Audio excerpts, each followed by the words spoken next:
Hello again, everybody. This is Rocket Rick J18 coming to you from the launching pad. Today is going to be the concluding episode of my recent trip to the Strongsville, Ohio vintage sports card show. Great time, a wonderful time. And I want to show some cards. I want to make a couple of shout outs for a variety of reasons. And I want to also show a custom art piece that I got from my good friend Scott at Reindeer Studios, and especially give his channel a shout out. And he also has a store on Etsy that you can go to and look at some of the things that he has done and has for sale. And I would certainly encourage you to do that. So I guess without any further ado, let's change the here and make a few minor adjustments.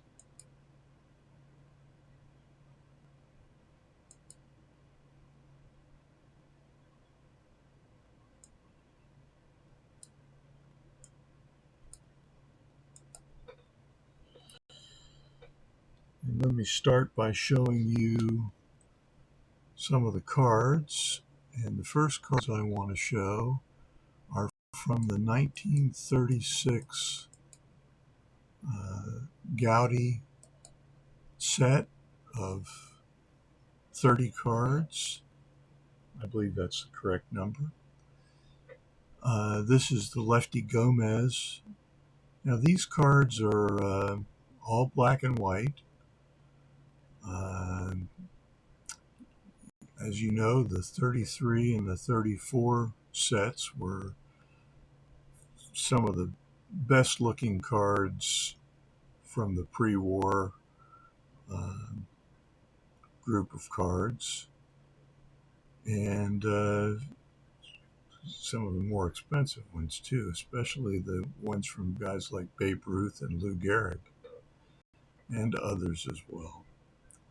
But the 36 set is black and white. The 35 set is the 4-in-1, 4 photos on one card, which is, problematic in its own way because the pictures are so small.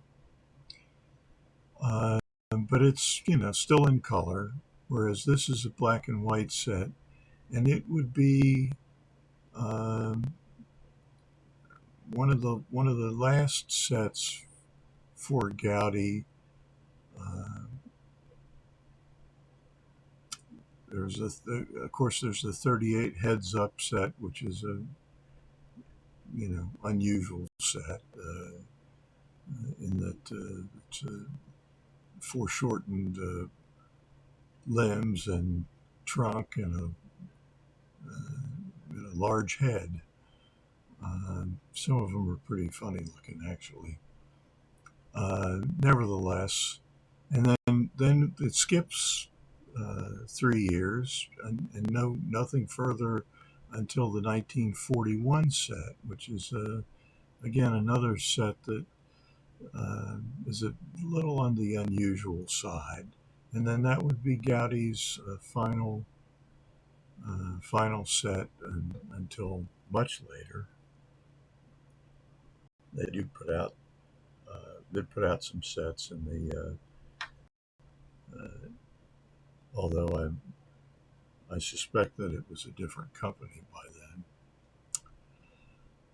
then. So let's take a look at these cards.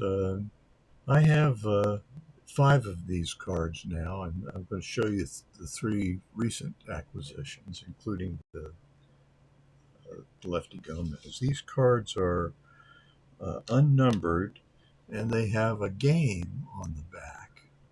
So this one says, first, in this setup, it says it's a strike. Batter stepped back, but ball curved fast to cut the heart of the plate. Vernon Lefty Gomez, one of the aces among the present-day pitchers, is this willowy port cider. 1934, he topped all other American League boxmen with 26 wins while dropping 5. His hobby is aviation. And then if it was played this way, it's a wild pitch. Any runners advance 1 base, otherwise just a ball. So those were I'm not really exactly sure how this game was played, but it probably was based on turning the cards over and then recording the item that's the result that's presented on the back of the card. These cards are similar to the R314 collection, which is the Goudey premiums, which are a larger format, black and white photograph.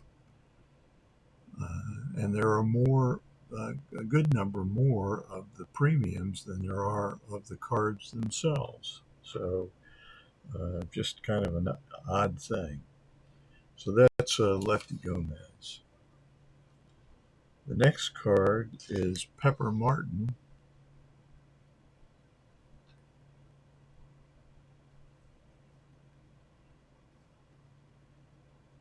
And if you want to see more about those Goudey premiums, I have a couple of videos now of the cards that I collected from that set. And there's, like I said, a good number more of them.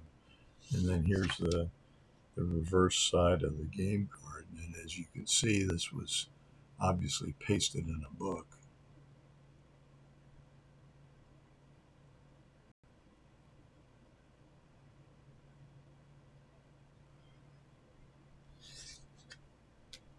But I still like it. And then another Hall of Famer, Chuck Klein, along with Lefty Gomez.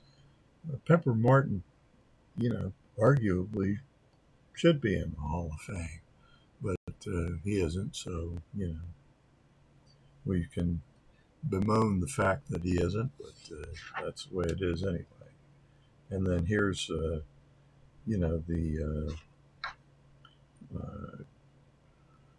little biographical blurb in the center of the reverse side of the car, along with the 2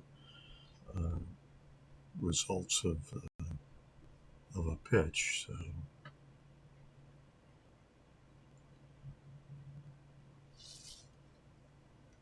So those are the cards that I have to show you from that set. Now here's a couple of other cards to show, and let me just make sure you can see the whole card.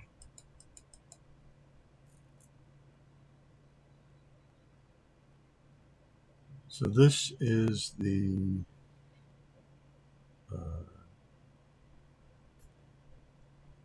Frank Chance card with the Chicago down the front of the shirt. Has a T206 Old Mill back, which is a little scarcer than the Piedmont or the Sweet Cap. And this tells you that there's the largest assortment of the old mill backs. And this is in a PSA authentic altered. I'm not really sure what the alteration is, but it may have had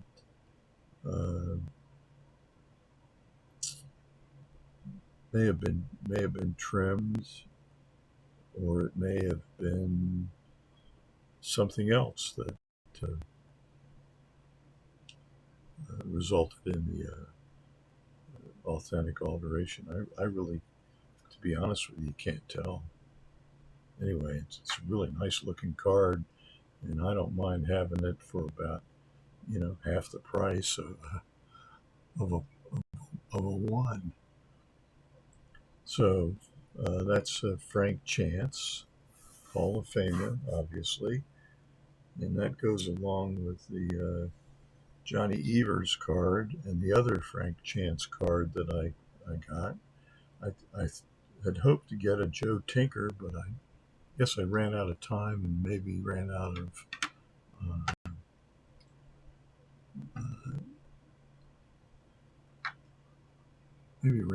money also. Anyway, those cards are collected for the players represented on the card.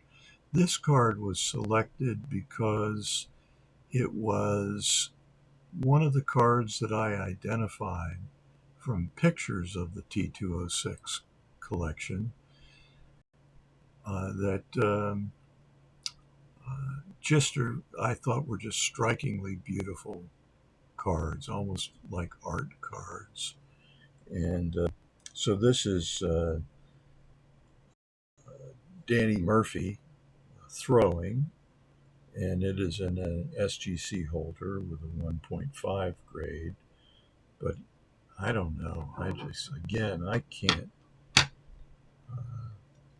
can't really see why these cards are graded so low. But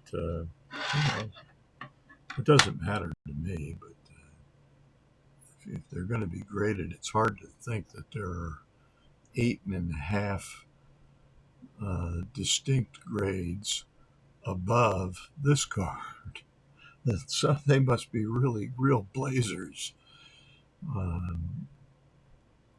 So anyway, that's enough of that. I think that we'll see some more of these cards as I'm able to collect them. I got this card in a trade at the trade night, and just thrilled to get it.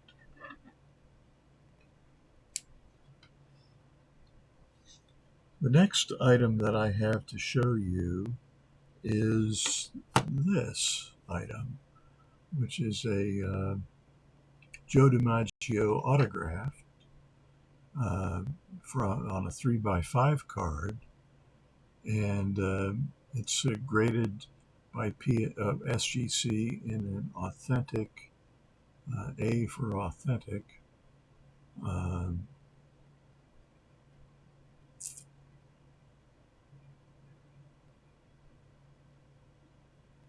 Beautiful signature. And I got this card from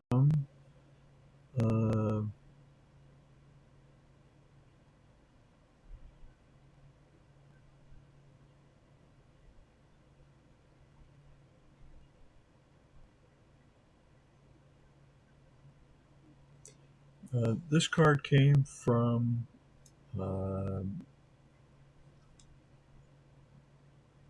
let's see. I'm trying to think of. This would have been Doug at JoeWoodCollector, and he had this for sale at the trade night. And since I was sitting next to him, I said, "Well, gee, Joe, if that's all you want for that, I'll buy it from you." And he very graciously sold it to me, and I thought an outstanding price. And it's authenticated, so I said PSA, but it's an SGC authentication, obviously.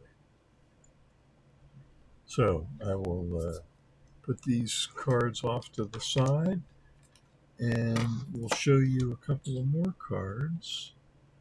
The first card among the last cards to show is an art card from Skaght at Reindeer Studios that I got out of the vending machine, and I actually drew a different card, which cost me 50 cents, and it was the Roy Hobbs card that Skaght did, and so he traded me the this card, the Christy Mathewson card, for my Roy Hobbs card, which I think he's indicated that he thought I got the better end of that bargain. But hey, I was glad to get it, so thank you.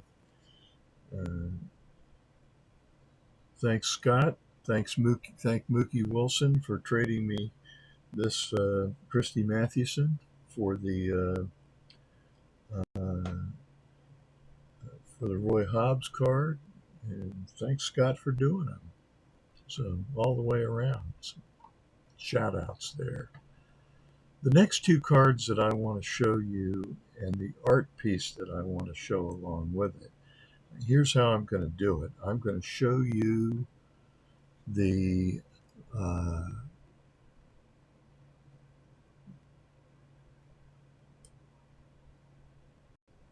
going to zoom out here, and I am going to move this out of the way and show you this T205 card, which I got in an SGC altered condition, along with an art piece that was done by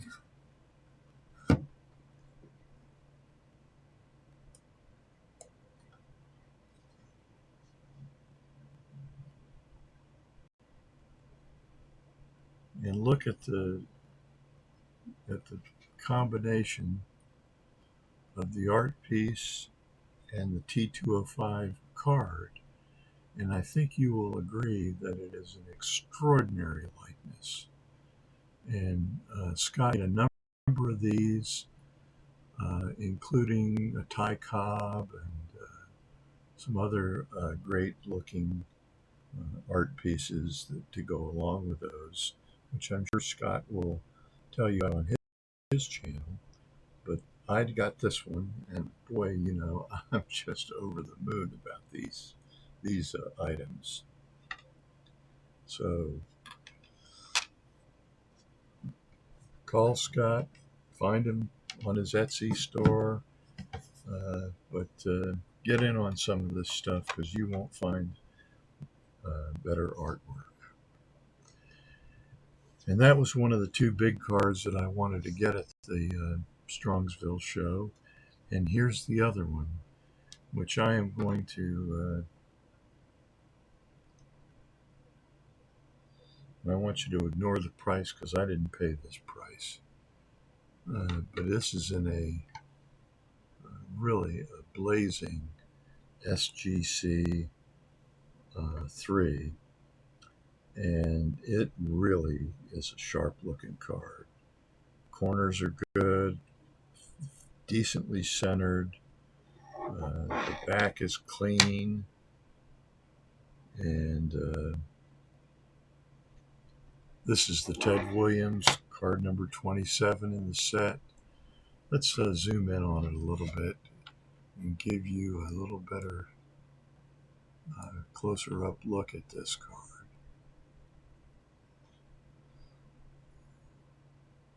And I'm going to peel that sticker off. We got a pretty decent buy on this.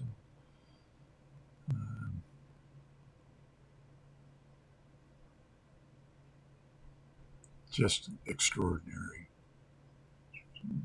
Really very pleased to get this card in any condition, but especially in a 3 for the price that it came at.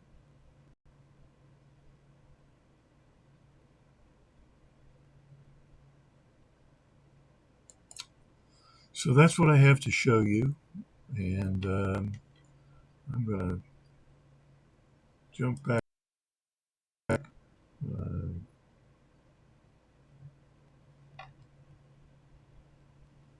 and I'm going to show you this Scott's piece again.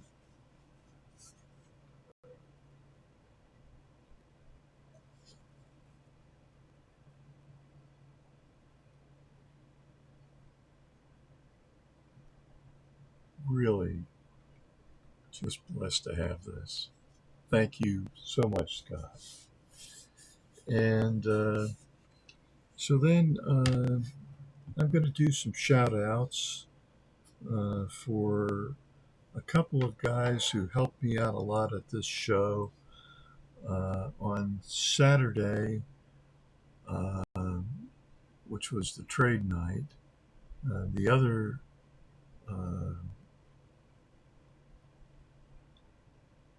event was the YouTube get together. And during that event, I suffered a medical problem, and several people, too many to name them all, but a couple in particular who really went out of their way to help me. Don at Field of Dreams Cards got me some. Got me some. Uh,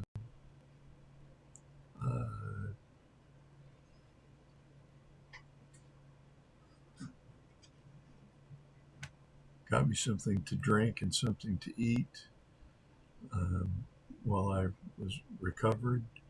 And Tom Wordenhouse and Brent Cooper also, and Brent even got his wife on the phone. So they contributed to my quick recovery. Scott and Darren. I mean, just too many to name, but I'm gonna try to remember more of them in the space allowed for for shout outs, so that you'll at least get some idea of the people that I owe debt of gratitude to. So thank you all very much for that. And in the meantime, thanks for looking at this with me, looking at these cards, and looking at this beautiful custom art piece that Scott made. He actually made, I think, 6 of them, and all in the course of a month. So he made them all at one time, and then he has offered them for sale since then. So I'm going to take a look at the cards on the video throughout the course of editing and so forth. Thank you for joining me, and let me also take the opportunity to say this is Rocket Rick J18, wishing all your collecting dreams come true. And thank you to everyone.